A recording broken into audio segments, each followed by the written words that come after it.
Hey there. Get your fingers off the film. Ketchup. Ketchup? Ketchup. And Rewind. rewind. Rewind. Rewind it. Rewind. Yeah, good. I'm recording audio, so then I can like feed it into Claude and be like, review how we did, and then like, how can we improve? You gonna ask the robots how we did? Yeah, dude. Holy shit, man! It gives better feedback, as good of feedback as like just brainstorming with people, which I hate to say it. I know you hate to hear. Yeah, I don't trust its feedback, but you know, that feedback from a person sounds great. It's already gonna demote us 2 dots because I said that. It's feedback from like 1 million people, Chris. Fuck you, Claude. Yeah. Doot doot. Yeah. Like, It just kicks Fuck you, Bubba Claude. offline. It AI assassinates me.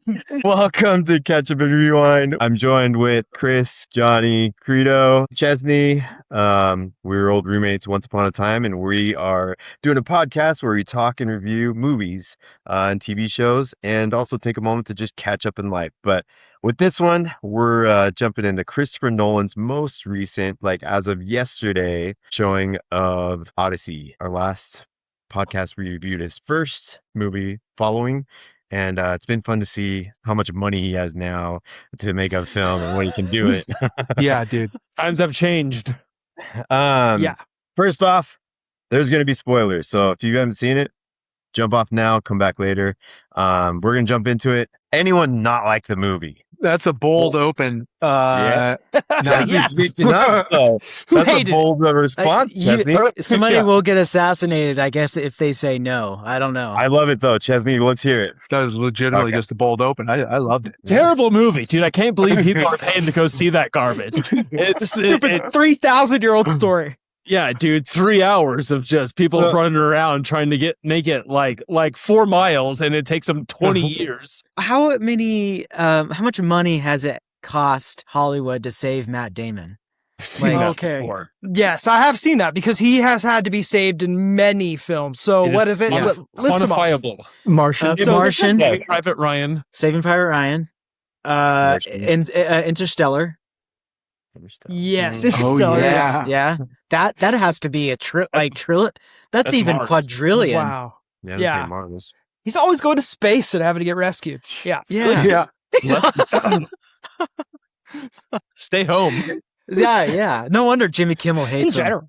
Yeah. He's a damsel in distress. Okay, let me go the other way. Did anyone think this was better than Batman Returns? Batman Begins. Or no, the second one. Batman. The Dark Dark Knight. Knight. Dark The Knight. Dark Knight. Batman Returns. Dark Knight. Batman Returns. Oh. Batman Returns is great too. Danny DeVito. Hey. Is there really one? Is that what it is? It's one of my favorite Batmans, to be honest with you. Batman Returns. And Michelle Pfeiffer's. Oh, Catwoman meow. Cinematically, I think, to answer your question, Rob, I think cinematically, yes. Yeah. 100% by far. Watching an interview, and this is kind of like off track, but Tom Cruise was doing an interview, and the interview asked him, the interview guy said, how important is it to know cinematography and the lenses that you're working with to act in front of it? Like, they need to know the frame. They need to know everything. So they know like how to act in front of the lens. And it was the first time that I ever heard that. And Tom Cruise, as much as people hate him, is a genius. People hate Tom Cruise. I didn't know people hate Tom Cruise. That's sad. He was a good dude. No, I don't think anyone hates Tom Cruise. No, I love it. You shouldn't be on Ritalin and Adderall. It's fine. Pseudoscience, Creighton. He's the king of movies, basically. He's the king. He understands the in and outs of movies. And so I was like thinking about this movie, The Odyssey, and I was like, man, like Christopher Nolan understands how to tell a story. He knows how to shoot it. Creighton and I can attest to this because the stuntman, Chris Romwell, who's a double for Chris Pratt, would come and tell these stories, and they would do these, they would do the scenes, and the Russo brothers would look up at the screen and they would say, okay, cut. let's go to the next scene. Some of these directors don't direct, they're just there in a hot seat. Tom Holland, who plays Telemachus, he said on many occasions that like these Marvel movies that they shoot, if they shot the Odyssey the same way, he said a lot of these scenes, it would take them 3 weeks to shoot one of these scenes that it would take them like a couple days to finish on the Odyssey, because he was so efficient and he knew immediately what he wanted and he got everybody ready and he just went off and had everything prepared. And everybody would show up that day not knowing what they were going to essentially do, and everyone's running around everywhere and figuring stuff out, but he would show up and just be like, point it that way. And, it is highly efficient. I think, too, whoever's been on like movie sets, like Creighton, I know you've been on a set, a good producer, a good director, like who's bad and who's good, because if someone's bad, everyone's running around, no one's on time, scheduling is off. But if you're in front you can feel it in the air. You can feel it.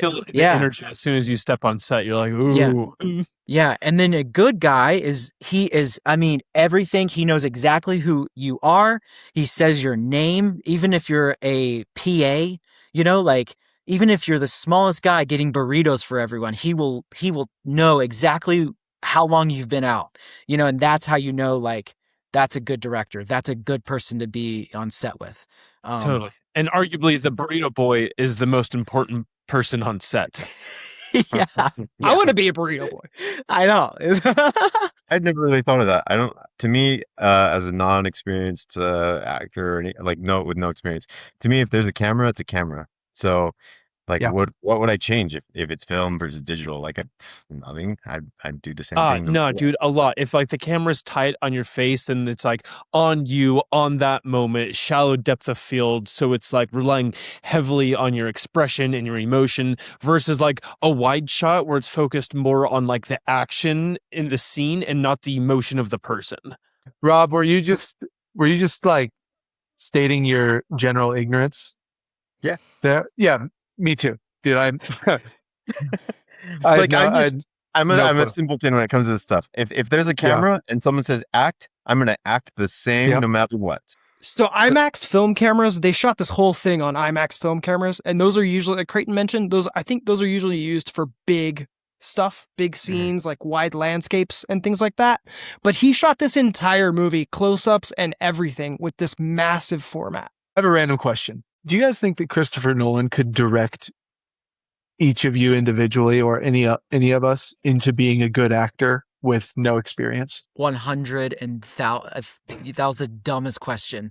I don't know. I'm just joking. Wow. I'm just joking. You be ashamed of yourself and your family. Jesse, I'm joking. That was that was really mean. I'm sorry. I take back deleting my Instagram comment.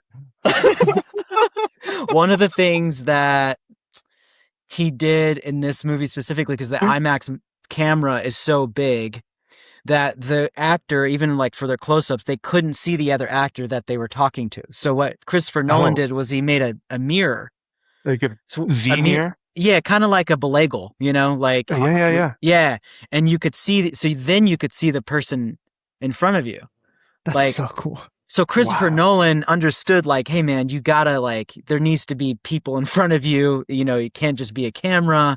Like, he had this, mirror lens where you could see the other actor's face. So if he can come up with that type of thing, I feel like he can make anyone a great actor. He understands, what he wants. Yeah. With that in mind, like those ocean shots with the boats, is there a huge camera on, a helicopter?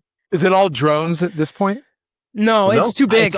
It's all IMAX. They shut everything on that.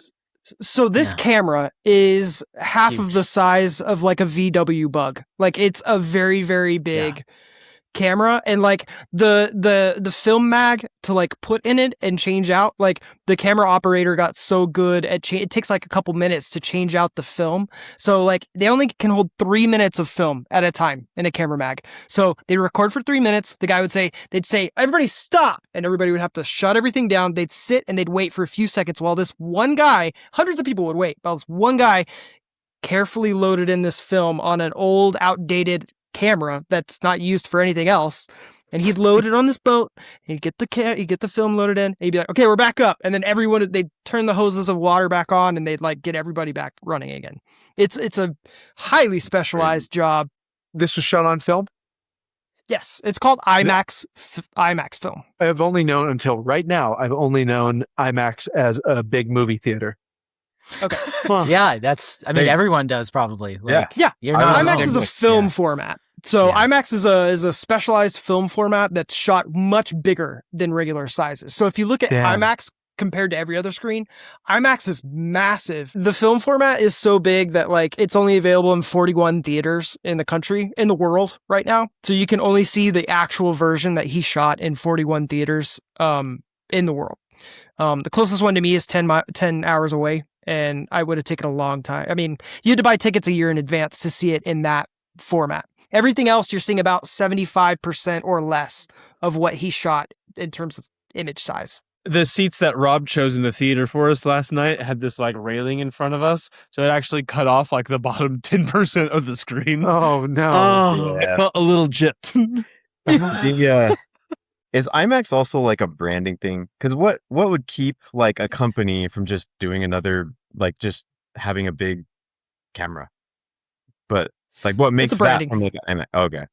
The film is also really rare. So Okay. Yeah, there's Yeah. different like Hollywood cameras, like VistaVision, like No, I don't. But yeah. Oh, okay. Yeah. So like and they'll make customized lenses for the like movies, like high-end movies. I see. So there's like all kinds of like different things that people do for Hollywood. I mean, I think Digger, like again, Tom Cruise customized lenses for VistaVision. I mean, there's just like, but I don't know about A lot of the lenses they use. marketing has been about Yeah. IMAX and film Yeah. itself. The poster, I got a poster when I left the theater yesterday, and it looks like a movie poster, but at the top it has the IMAX like film strips at the top to make it look like the poster is like a film strip. So a lot of like the marketing is surrounding the format and how big it is. And I was just gonna ask you, what did you think of the movie? it's amazing, right? This is like one of the best movies ever made. Like it's a 3,000-year-old story by like one of the best filmmakers on the planet who knows exactly what he's doing. With the best actors on the planet. It's something to behold for sure. I was just gonna ask Chris and Bo, or anyone that knows anything better. How did they with this type of a film or camera? How did they do the Cyclops scene? Is that in a cave, or does anyone know? I don't know. I have no This is a Chris. Yeah. They shot that in a cave called Zeus's Cave in Crete. It's a cave known for historically where Zeus was Oh wow. was born. Lots of other directors would have shot that on a soundstage, but he went to Zeus's Cave. Did Zeus welcome them? Zeus is law. They should have. Zeus's Law. We'll get there. That's really important. It was a 6 by 6 meter tall anthropomorphic puppet that they moved around inside of that cave. That was based on the performance of an actor inside of there. Oh, So- great. Crazy. It's about a It was 20 not foot, a real person. 20 foot, like Yeah, 20 by 20. Yeah. like a Yeah. wireframe kind of thing. It's just some a puppet. people actually in there. Like, That's what they said. Yeah. Nolan's known for that. I mean, like, we haven't even talked about Oppenheimer. And we were like totally skipped. And I love Oppenheimer. And that was all practical. It was all real. Like, he didn't use CGI and explosions, like any of that. That's what we love about filmmaking is not CGI, but how can you make something work? Like, what kind of problem solving can you do in the moment, on the set, like even pre-production? Like, none of this is going to be like CGI. None of it's going to be, AI even now. Everything is going to be practical and like, what problem solving can we do? And every like actor that I've seen on the interviews have been like, this is the hardest movie I've ever done in my entire life. And it goes down from the actor to the grips to the PAs. They said it was the hardest thing they've ever been a part of. It's just that to me, like if you gave your heart and soul in something, you're going to come out with something like this. I think it lives up to the hype. That puppet was really cool. I mean, the whole Cyclops thing was so cool. I loved it. I remembered that from the book. Any of you guys read that in high school or middle school or anything like that? The Odyssey? In college, I read it. I think I read the clip notes because I remembered very high level scenes, I guess, but a lot of the Has anybody details- else read the Odyssey? Yeah. Yeah, right there. took like a monster and like theology or a mythology type of English course, and I was like, I had to Oh, read like sick. Frankenstein and Macbeth and all of these like books, the Odyssey. It was really cool, and the teacher was really great, and like we kind of went into it. But the shitty thing is we had to get finish these books in like a week. Yeah. So like you had to finish them pretty quick. All of the stuff from the past being flashbacks, Odysseus remembering and telling Calypso, right? And then it's just flashbacks in his memory. Was that how the Odyssey was written, or was it written as a linear narrative? I think wasn't it linear? I don't think And so. I think it was pretty flashbacky, actually. The story was made as kind of an oral tradition. It was passed down for a really long time, and it's told from the point of view of like a bard. He wanted to pick Travis Scott as the bard telling the story at the beginning and the end because it was a nod toward the idea that the story has been handed down as an oral tradition, which is analogous to rap. huh. Rap music. In the beginning, the son, Telemachus, brings in a beggar, and they set up the whole Zeus's law. I thought, remembering the book, I thought that was Odysseus, and then it was going to flash back to the end and tie the two. What's Zeus's law? Man, I wish it was in existence today. To me, it's like bee hospital. Is just you have to treat strangers with hospitality? Yeah. Mhm. At least from the movie, that's what I gather. I mean, in the movie, they also point out that the reason you're nice to a stranger or providing hospitality is because that person could be a god. That's it. That's Mm. why. That's why you're Um, nice to strangers. But I'd rather they just be nice just to be nice. You know what I mean? Yeah. Well, Zeus's law is where this whole movie begins, lives, and ends. That's the whole point to this movie. I agree. But you don't It's- realize that. You don't realize that No. until like Act 2. Actually, I can tell you the moment, at least for me, where it made sense. And it was when he was talking with Calypso and she's like, you don't want to go home. And that's at that moment, that's when it, like the whole narrative flips, because you're like, oh, didn't see that one coming. Yeah. And then you wonder why. Well, why? Why doesn't he want to go home? This whole time he wanted to get home to his wife and his son and to Ithaca. To me, that was really cool. The kindness of strangers thing, they're tested on that over and over again, and they keep failing it. Like his men are the biggest morons on the planet because they keep taking advantage of the kindness of strangers, which Cersei, right? They just get screwed over there. Yeah. Right? Where as Cersei, the pig lady. Pig lady, yeah. Do we think that accepting a meal is overstepping your bounds? So there's that. I also think that the life that if Zeus's law, and I support this, if it's Zeus's law is the lifeblood of this movie, the whole movie is about how they overstepped. They actually used that courtesy to win a war. So you don't realize it in the beginning, but the Trojan horse, like that's kind of messed up. They're taking advantage of this idea that like, hey, if we leave this gift, protocol says they're going to accept it. Well, let's throw a wrinkle in this and hide inside the gift. And then we're going to ransack Troy. They have to take it. And yeah, because they had to take it. And there's a little bit of that dialogue too with the little soul, Elliot. He played Sinan in the movie. Is that what the name is? Okay. Yeah. Yeah. Like the dude was gonna he gets shot with them, he gets shot with some arrows, and then someone's gonna strike him, and then one of the side guys on the horse puts his sword out and stops him, and he's like, hey, this is a gift. We have to honor it. And they drag the horse with all the people in there. But so again, I'm going back to like if this is the lifeblood of the movie, then the narrative and how it relates to Odysseus and why he doesn't want to get home is because he effed with it. He messed it up. And so the rest of the movie for me is like karma. Like so good, dude. they Ah. they no matter where they go, it's karma. Because the other thing that I thought about with this is the thunder is like Zeus, right? Or like the thunder is like an applaud from the gods, and they call that out a few times. So why would the gods be helping someone that turned his nose up to Zeus's law or the ways of the gods?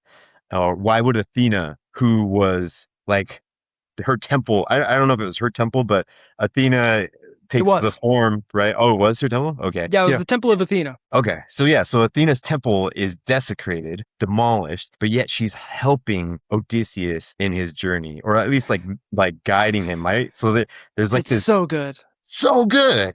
It's so good. That reveal at the very end recontextualizes the entire movie. Hold on. What reveal? So at the very end, that Zendaya has been going with Matt Damon the whole time. Yeah. And at the end, it's revealed that she was a priestess of the Temple of Athena that was beheaded during the sacking of Troy.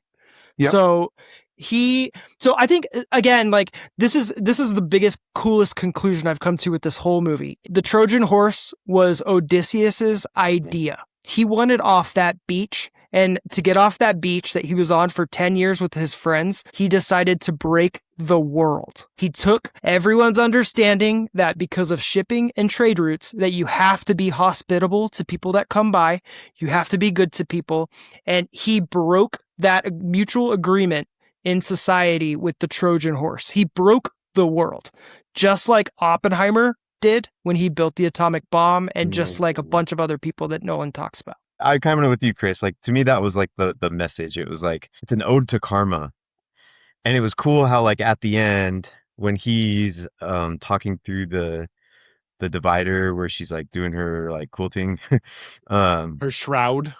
yeah, and Athena is there.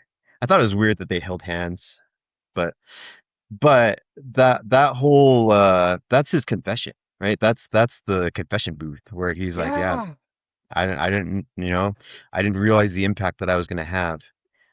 By the way, I'm the what are they called? The seafarers that don't respect. I don't know. They had a name for it, but The sea people. The the sea sea people. people. Yeah. Which is Yeah. Agamemnon's army, right? Because when they were going home, they sacked all the villages and stuff. The sea people are Agamemnon's army. Yep. See, Uh, I disagree. Only from the sea people in a historical context from that part of the world is an unknown people that would raid up and down the coast. They would come by boat and nobody knew where they were from. It wasn't like they're a totally like unknown people, and it was the sea people that caused like the fall of civilization and like the collapse of the Bronze Age or something over there. Oh, But there's like they call that out specifically. They call out Yeah. the Bronze Age collapse in the movie. Yep. yeah, Right. and it like caused by this people of unknown origin in like Yeah, but cool. I think it was implied that it was Agamemnon's army. I think I would even say Agamemnon / Odysseus. Odysseus, yeah. Like they're same in the one, guilty by association, but Didn't essentially they talk? Matt Damon had a line there at the end of the movie, effectively saying that, right? Yep. That's what I remember, and that's why he's so guilt ridden. That's why he doesn't want to go home, because he has to face the reality that he just effed it up. He was the first domino that with the Trojan horse. and he just gets to get high on a beach with Charlize Theron for like 10 years. 10 years? Oh my god. Eating flowers. Oh, Do you think like a war kind of transformed him? Like he like had PTSD. Like he can never really go home because of war. Like because of what he went through. It's a big element. Yeah. I think back then also, military leaders largely spent their entire lives campaigning away from home. Alexander spent less than 30 months of his 13-year reign at home. Yeah, I think Nolan's take on it, at least like how it was explained, was it was very clear that 10 years he was over it. I think after 10 years he had a moment of weakness and he's like, I can't. anything is free game at this point. It's been Yeah. 10 years. We're getting off the Yeah. beach. All right, Yeah. we're missing what this code of honor, and we're gonna get home. It's one of the best lines in the movie when he's just like 10 years on this fucking beach. Let's go home. Yeah. He's had enough. Yeah. What's kind of crazy, so I didn't know this. I actually went back and looked this up. But any of y'all know why they were in Troy? What they were fighting for? Helen. Helen. Yeah, Helen? to like steal Helen. Yeah. They were trying to get her back. Because they felt I mean, that's a ruse. That's like the reason why they said they went to war, but the real reason is they want to control the trade routes. Yeah. That's it. Oh, it's what's happening right now. What? You're saying that happens? Is there a Helen all of the time? Iran?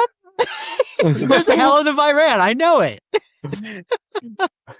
When you're so far removed from the trade route, like in this case, Agamemnon, or sorry, not it's what's Agamemnon's brother. But anyways, it's Shane from No. Shane from The Walking Dead. yeah, Shane. It's Shane.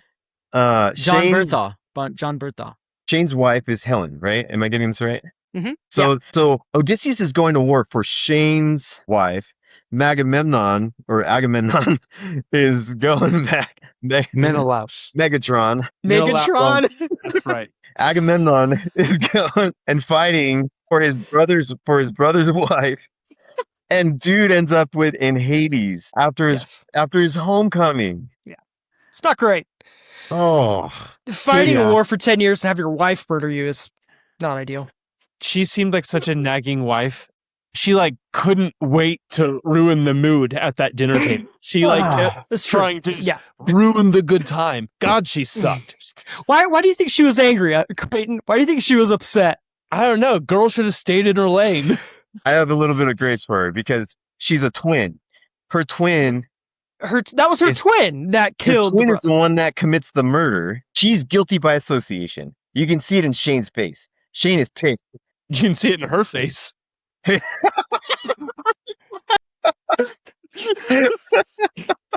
Like literally.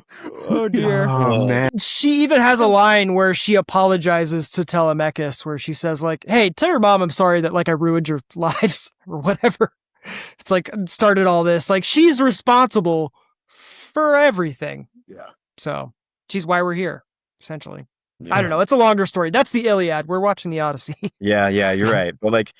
But it is kind of like when you say it that way, geez, like it's understanding when the hero goes to fight for his like lover, right? But this is so far removed, and if you even throw in the trade route thing, like it's so far removed, and all these people are spending 10 years away and living in a horse for weeks, and then having to deal with like 6-headed beasts or a giant toilet bowl. I brought it up, but I don't know that we like fleshed it out. But like, why do you think the gods were helping him? Why do you think God is on America's side? I don't know. Is he? I don't know. They weren't on his side the entire time, right? He got on Poseidon's bad side. They slaughtered those cattle. I'm pretty sure it's the Cyclops. The Cyclops Yeah. is the son of Poseidon in the book. And Oh. he had already won and they were sailing off, but Odysseus was pissed off that he lost his men, so he shot the Cyclops in the eye with the arrow. And then after that, Poseidon rained terror upon them. I mean, they had previously shoved a burning log into his eye.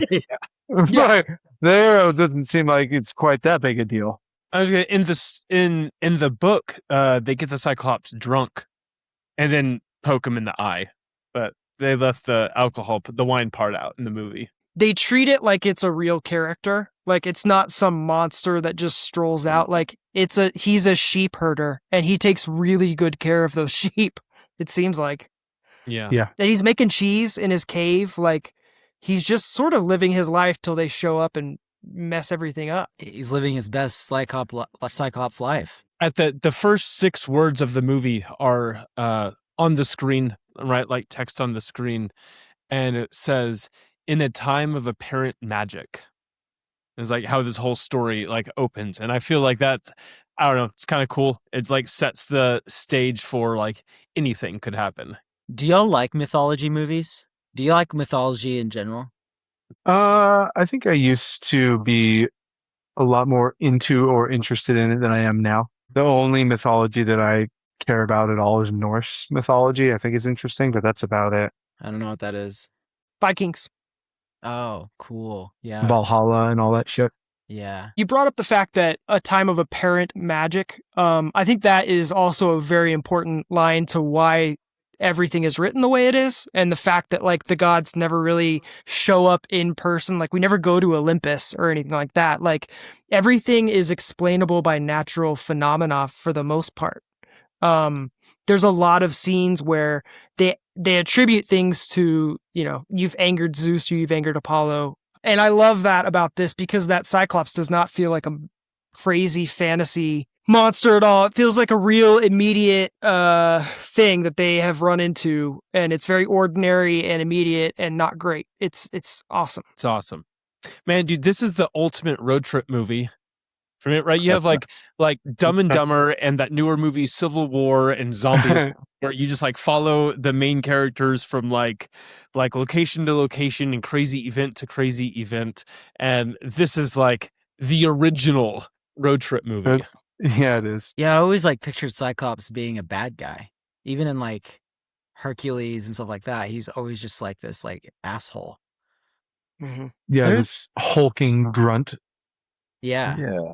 And they just came across him like, like it's kind of mean. It is. It is, yeah. What are you doing here? What are you doing here? And they can't talk to him. There's a great Oh. line where it's like, he could speak. Do you think we could talk to him? He's like, do you talk to ants? It's like,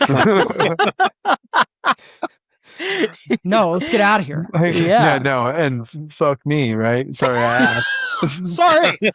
Oh, yeah. Excuse me for brainstorming. Sorry. One thing we haven't talked about is the sirens. I remember that being a much bigger part of the book. Am I wrong in that Yeah, I memory? remember that too. I feel like This there is was just a more than blip one. in the movie. There's more than one person that jumped off in my. I could be wrong though. I feel like there's a handful of people that succumbed to the sirens and some people that didn't. And this was like a blink of an eye and one guy abandoned ship for the sirens. It just sticks out in my head more that it was a major part of the story and it was almost forgettable. Man, I'm curious what y'all's favorite scene from the movie was, because there were so many good ones, right? We go from place to place to place, and so many things happen, like the lady turning them into pigs. That scene might have been my favorite. It was so, like artistically done and unique, and I've never seen like a scene shot quite like that. Dude, before. I love. Let's talk about that. I loved going to horror movie status for 5 minutes. That was sick. It was so uncomfortable. Bones cracking and like flesh ripping. It's the sounds in that part were crazy. They shot that practically, by the way. None of that was CGI. And the actors, you need to look up the interview of the actors talking about that, because Hamish Patel, who played Odysseus' like first mate or whatever, he talks about shooting that pig scene, and he's like, yeah, things happened. We said we shot all that practically. He said they were molding our faces around. He said, I don't really even know what happened. Cinematic techniques, but it's That's all what he real. said. Crazy. Dude, I wonder what Christopher Nolan could do with a horror movie. Probably a lot. Like, it would probably be the worst thing we would ever experience in our life. I would have to sleep with the light on, maybe. He made Gladiator a 2. wicked Exorcist. I know. Oh, yes. Okay, you're right. Yeah. Exorcist, 100%. If he That'd be recreates wild. that, oof. Woo! Who doggy? I think I would shit my pants. She had one of the best performances also that we skipped over kind of, but Cersei did a really good job. The lady that played her. Yeah, it's fantastic. She was so believable. What a bunch of dummies. You never put your weapons and armor down. She's like, put him over there. Absolutely not. And also, right next to all the other, the graveyard of armor. The You're bones. begging Yeah. for it. Begging for Put it. it right next to this skeleton. Sure. Yeah. Yeah, dude, it sure seems that they lost a lot of men in every interaction that went poorly, right? To the giants, to the ogre, to whatever. And they still keep having enough people to row that boat. It doesn't seem like they actually lost that many people scene to scene. The Iron Man suits, the guys that kind of look like the Halo Master Chief I was slash going to say RoboCop. yeah, right? RoboCop. They like hacked that boat to bits. Yeah. The Island of Giants too. How did they shoot that scene practically? The one where the giants are beating a boat apart. I have no idea. How do you? I have no idea. Not a clue. I mean, if they made a 20-foot Cyclops, they probably could make like a 12-foot. It might have been a lot of forced perspective stuff where they're making them look taller, but like those giant soldiers are throwing them through like trees, like to Yeah. where like they'll cut through the tree and it'll just land on itself. Like it's wild. It's so funny, the baby bear aspect of it too. Like they're just walking through the woods and they see like a soldier and they're like, hey, and it's a kid. It's like, but the mama bear's army of 12-foot tall men. I got to the part in my notes where it showed Charlize Theron and it said like "freak, she's hot." It's what I typed. Good. Creighton, what part did you start to be like, whoa, I'm like, like I'm tired. Like what part were you at when you're like, wow, I need to like kind of lock it like in? the trailer. Rally. Dude, Rob got us tickets for 9:30 p.m. I was tired going into it. But I stayed awake for all of it, all the way up. Dude, that final freaking awesome scene where I typed Matt Damon kills everyone. Awesome. It happened. And they earlier in the movie, somebody was like, well, like what would Odysseus do if he came home and saw all these suitors? And his wife Penelope, she's like, he would kill all of them. And we got to see it happen. And that besides the pig face part, I think this was my favorite part of the whole movie. That was pretty sick. He's the OG John Wick dude. Yeah, dude. But if you got all these suitors and there's only one bow and arrow, It's underscoring the myth of Odysseus. It was Odysseus's bow. It's the magic, man. It's the I beginning know. of the time movie. of magic. What the hell? Apparently. but like use the other dude that's already dead as like a shield, and like like he still has to like, come on. I don't know. Yeah, speaking of shitting my pants, I do have to go. So I have to go shit my pants. Just You have to go on camera. Oh man. All right. Dead soldier. Lack of commitment. Arrow. Love you guys. Bye. All right, we'll see you in hell. Love you, Johnny. Bye. And We've only been planning this exact night for like 6 months. It's fine. Yeah. Cool. Literally, we're gonna like open with the show. This movie is why we started this whole podcast. in the first place, yeah, it's cool. It's cool. His ghost will make us feel bad about it later. We're not bitter. I would shoot an arrow at Bubba. Why didn't they shoot the servant girl? I was upset about that too. She's could have like, locked her out, right? yeah, but we don't get that like satisfaction. Did she deserve it for hooking up Edric Diggory? Yeah, she was kind of a villain, right? The whole time. She plays a great bad guy. She's in all those X movies. She's in X and Pearl, and she's a really good horror actress. I like that. What's the young kid's name? Spider-Man. Tom Holland. Tom Holland. I like that Tom Holland finally like killed somebody because he like got his butt kicked every fight, all movie, lost every fight, and then finally didn't die. Man, I thought Tom Holland's performance was somewhat forgettable. Seemed very normal, and even when and also Christopher Nolan's choice to use, or the scriptwriter, I don't know, their choice to use like modern English Nolan was weird. Okay. That's a really important, big thing to talk about. Yeah. So like it. the first time that Telemachus refers to Odysseus as dad, it was jarring. I kind of came to love it. I got on board pretty quickly with that whole decision. Yeah, me too. But it's bold. It's very bold. It's crazy how no one's done that. Especially like to see British actors speaking. Yeah, I hate it. In my notes, I hated it at the beginning, and again, I made another note at the end. Hated it at the end. It took me out of the entire movie, dude. Why? Explain that. Okay, it felt like I was like watching social media stuff. It absolutely took me out of it. Hearing Matt Damon yell "Let's go" and you're pining for your daddy, dude. I don't know. I would for sure prefer British accents too. It took me like 20% out of the feel of being there in the movie. Why do they have to be British? I agree, but I think it's really interesting that like when he crosses that boundary, it does create that knee-jerk reaction in a lot of people that like, hey, these people should be British, even though they're Greek and Roman and should be speaking Latin. Right, but Hollywood has just set that expectation with us over the course of years and years, right? Mm-hmm. And it's like a switch that we flip mentally, that British accents mean either intelligent or wise or old or whatever. They think they own everything. Yeah. So they shouldn't get that. Once upon a time they did. Yeah, they did. Now they have the economic output of Mississippi. No, less than Mississippi. Mississippi's above it. They would be our 51st state. Really? Oh, shit. Yeah. Yep. Wow. I Yikes. I feel like I am conditioned. I think my knee-jerk reaction is, along with smart and witty, though, I do place a British accent as outside the U.S. But I Mhm. was cool with it. I actually kind of liked it. I wish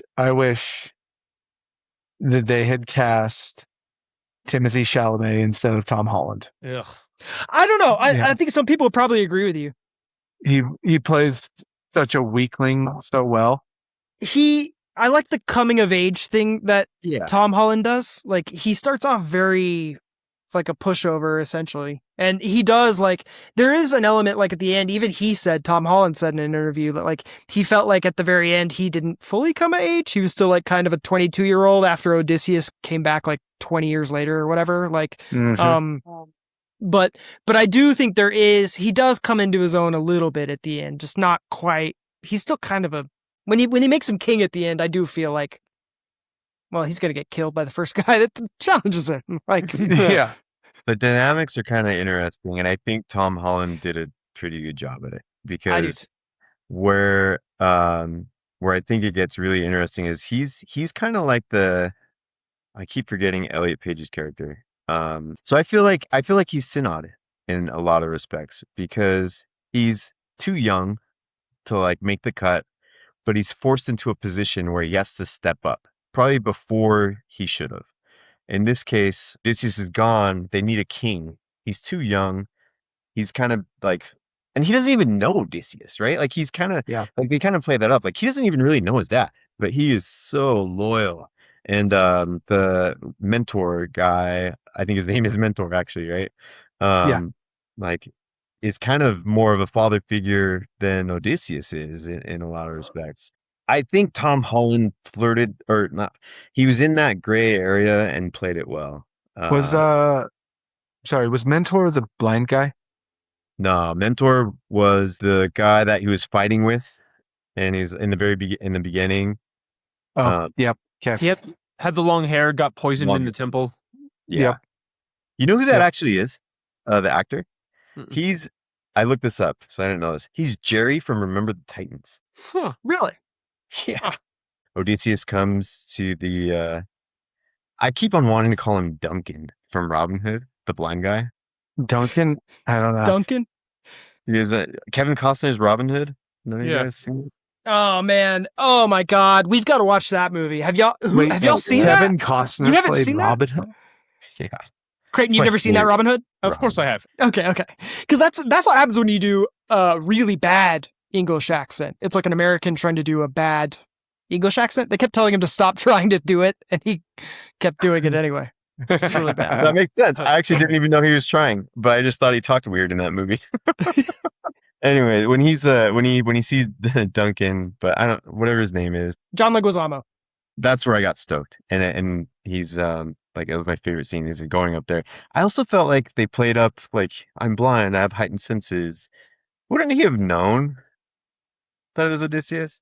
That's the big thing, right? The dog knew. Yeah. The dog. And Yeah. then died immediately. That's the whole moment where he's looking out at Ithaca, seeing the ruin that it's become. And honestly, the most badass line in the movie was when Matt Damon told his servant at that moment, he's like, "Pack me a lunch, I'm going out." It's like, Yeah. Odysseus is going out. Okay. It was pretty cool. It was pretty cool to see how each character, when they realize it's Odysseus, it was cool to see how they did that. I don't know that they were similar or different, but like, it's very distinct when Penelope realizes it, when the blind guy realizes it, when Tom Holland realizes it in front of everyone. Robert Pattinson, when he realizes it, like, Yeah. what would y'all be? I wouldn't have been able to string that bow. I was watching all of them do it, and I was like, well, yeah, I mean, come on. I could have done it. Here's the thing. Crichton would have done it and shot an arrow across a canyon and then rope swinged off of it. He's wearing the jacket. You're wearing the jacket, bro. There were many moments during this. What a great segue, Rob. That was Oh boy. I don't know if it's intended, but man, smooth. I was like, Creighton is Odysseus for sure. I mean, several moments, tying himself to the mast. Tell you what, I sure don't give my deer a warning pop on the bowstring before I shoot. That's stupid. Is that a thing? That's what he was doing? A warning so pop? cool. Yeah, it's Yeah. not valor or honor for Yeah, to honor. be honorable. Is that Yeah. true? Okay. Yeah, yeah, Boom. for honor. Yeah, and now we have people shooting deer at 1,000 yards with AI scopes and shit. No, we don't. I had That's another. illegal. I mean, we might, but you can't have AI scopes. And I think these states. I know. Okay. We haven't talked about the underworld, or is it Hades? Hades. Yeah. Scene was so cool. Yeah. Yeah. There's some good dialogue there, and I don't even know if I got it all. But one thing that stuck out, and maybe you guys can help me, but there was something. Anyway, it was something to the effect of like, we're here to support people when they come. Like what we do here is we support people when they arrive, and we like talk crap about the living. We lament the living, or I think it was lament. This whole tradition of like having this underworld and ghosts like talk shit on the living has been around for a very long time. It's not what I would have thought of when I think of hell. I was, the description that we were usually ingrained with is like they're all bitter and bickering, but he's like, no, we welcome each other, we welcome our fellow homies, and then we, those guys that are living, sucks to be them. They come Yeah. up out of the earth. It's like they've become one with the earth, and they all come out of it. That was incredibly well shot.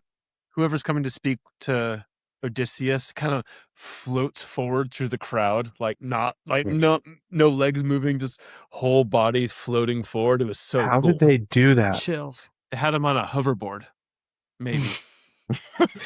It should be mentioned that the two most important characters in that are Sinan, which was Elliot Page's character, who again is like, if that character didn't deliver that like betrayal and like that whole bringing Odysseus across that Rubicon of like, you hurt people that you love and you've got to confront that.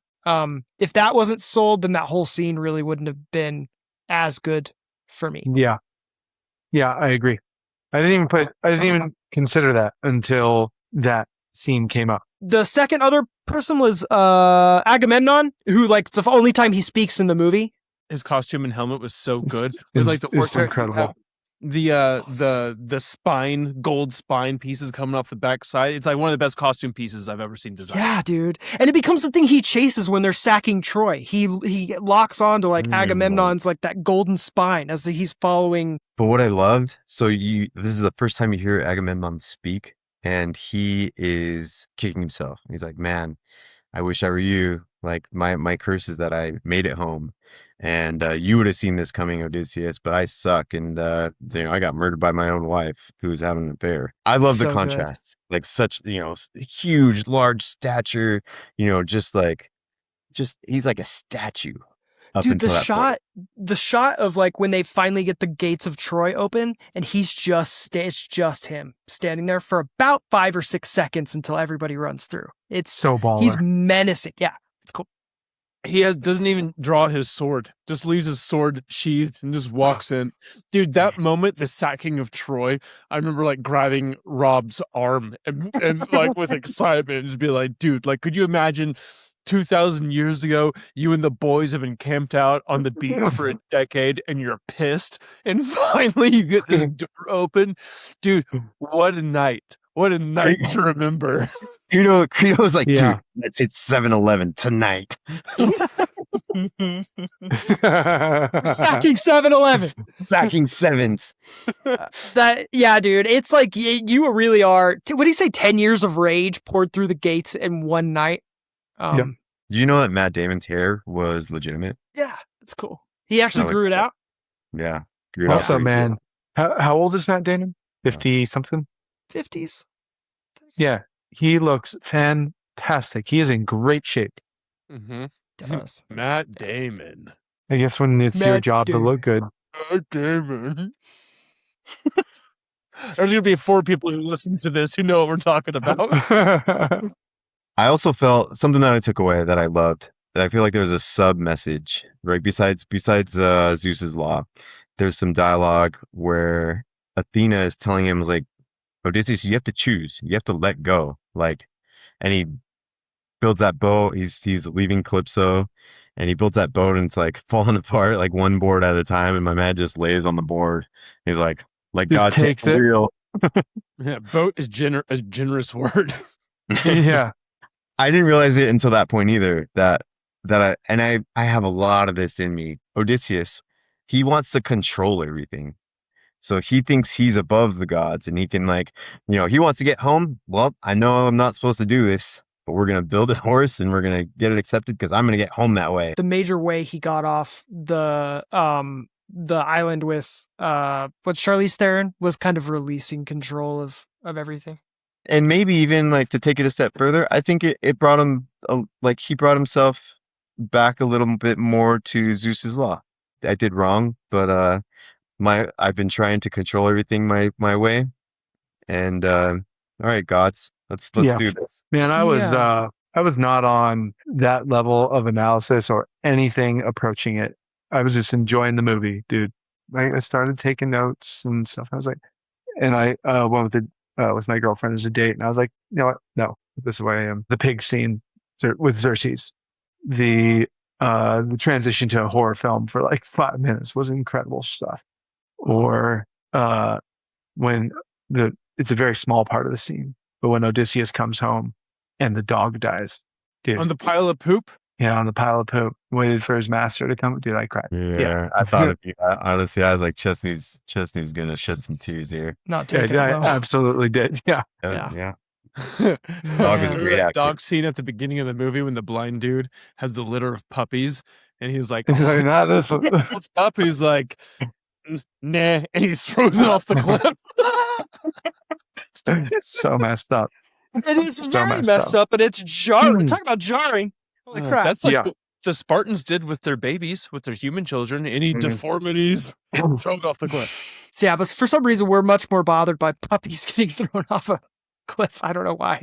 My favorite character, though, was the blind guy. I thought he played that part so well. He was so believable. Dude, I don't even he remember his name. It's great. Euronymous, something like that. He was John Leguizamo's character, right? Yeah.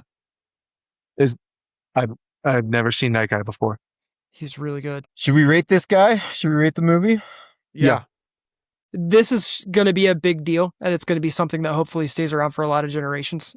I think. I mean, it's a 3,000-year-old story made by one of the best filmmakers in the world right now, and it's pretty much critically acclaimed at this point. I'll say 5 stars. 5 out of 5? Yeah, it's really important. It's a big deal. Wow. All right. I liked it. I definitely liked it. I enjoyed it. There's very little things that I take issue with. I really enjoyed the different takes on certain things. So I liked the different take on the Cyclops. I liked that the horse was buried in sand because of the tide instead of on wheels and rolled into Troy. I loved just different aspects that I'd never really considered. The coming of age of Telemachus and what would it be like to be 10 years gone away, and the idea of Zeus's law. I loved it, especially Yeah. because in today's landscape, I just think a little more good could go a long way on everyone's part. The good old days of breaking bread with your neighbor, or not even neighbor, right? Because it's even worse. I don't know. When door-to-door salesmen come over, I always offer a monster and a water. Mostly because I think it would suck to knock on doors. But Are you the monster? no, I'm not. With the twisted eye. It's pretty good. You should have said water, fool. It's good. It's a good bit. I liked that part of it. I think it had a good message and some good takeaways. I would probably give it a 4.6. Not because, and I don't even know if that's fair. My issue with this is 3 hours is so long. I get why it needed to be 3 hours, but if I'm giving a rating and rewatchability is a part of that rating, that's why I would dock it a little bit, because I don't know that I'd rewatch it again, simply because it's a 3-hour investment. But great movie, super stoked that we watched it. Wish I could have seen it on a big screen, but So I'm going to go back and watch it on whatever the biggest IMAX 70 mil whatever theater is when I can. I know it's sold there's out one for in a couple Vegas. weeks here. My turn? Mhm. Dude, storming Troy with the boys, 5 out of 5 stars. Like hanging out on a beach with Charlize Theron in that dress, 5 out of 5 stars all day. Dude, getting trapped in like a cheese cave with a dude with a thing right there is like eating your boys. That's 4 out of 5 stars. That's not as cool. But like going to like save your boys from being turned into pigs and like, dude, like being like, hey, I want to hear the mermaids sing and tie yourself to a mast because you're badass. 5 out of 5 stars. Surviving the rock monster attack and just picking all your boys up. 5 out of 5 stars. Dude, this is the ultimate road trip movie, man. And it just kept going and going and going. Hell yeah, dude. I wish it was 4 hours long. I'm gonna watch this so many more times and just like literally like imagine storming the castle with you boys. 5 out of 5 stars. It's great. Love it. Yeah. Like we mentioned, or like I mentioned earlier, I didn't really try to analyze the film in real time at all, and the 3 hours felt like an hour 45. They filled the time so well. It did not feel like a 3 hour movie to me. Yeah, I don't know, 4.8. It wasn't perfect, right? It's not my favorite movie of all time. I think 5 out of 5 should only be your there should be one movie, the tail end of the distribution, right? At 5 stars exactly. Even if I did I spilled an entire large popcorn like at my feet, like an hour in. Yeah. I don't remember what it was. There was like some small minor jump scare or something, and I went, whoa. And the people behind me just saw like a fountain of popcorn. Well, guys, it's been real. Thanks for chatting. I hope everyone's enjoyed it. We definitely enjoyed it, and hope to see you all in the next Catch Up and Rewind. And we'll see you guys later. Love you guys.